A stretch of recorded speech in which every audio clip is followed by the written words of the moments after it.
দিনের তাপমাত্রা 18 থেকে বেড়ে 22 ডিগ্রির ঘরে, আর রাতের তাপমাত্রা 10.3 ডিগ্রি থেকে বেড়ে 11.6 ডিগ্রি। তবুও শীতের দাপটে কাঁপছে গোটা বাংলা, কারণ গভীর নিম্নচাপ। দক্ষিণ পশ্চিম বঙ্গোপসাগর সংলগ্ন এলাকায় তৈরি নিম্নচাপ আজ ভোর রাতে পরিণত হলো গভীর নিম্নচাপে। ফলে সমুদ্রের দিক থেকে আসা জলীয় বাষ্পের সবটুকুই সে একাই টেনে নিল।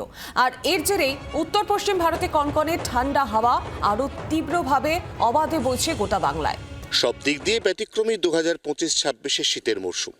এখানে দিন এবং রাতের তাপমাত্রা সামান্য বাড়লেও শীতের কনকনানি অনুভূতি উল্টে বেড়ে যায়।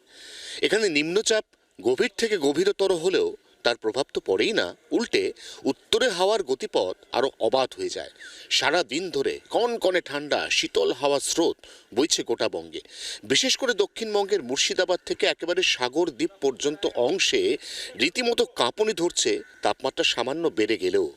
নিঃসন্দেহে 2025 এবং 26 শীতের মরশুম শীতপ্রেমীদের কাছে আক্ষরিক অর্থে আশীর্বাদ। আরও গুরুত্বপূর্ণ ব্যাপার, মাঘে সাধারণত শীতের প্রকোপ কমে, কিন্তু আলিপুর আবহাওয়া দফতর নিজের সর্বশেষ পূর্বাভাসে জানাচ্ছে জানুয়ারি মাসের 13 তারিখ থেকে শুরু করে একেবারে 22 তারিখ পর্যন্ত আরেকটি শৈত্য বলয়ে প্রভাব বিস্তার করতে চলেছে পশ্চিমবঙ্গে, যার জেরে মাঘেও অন্তত যাচ্ছে না শীত।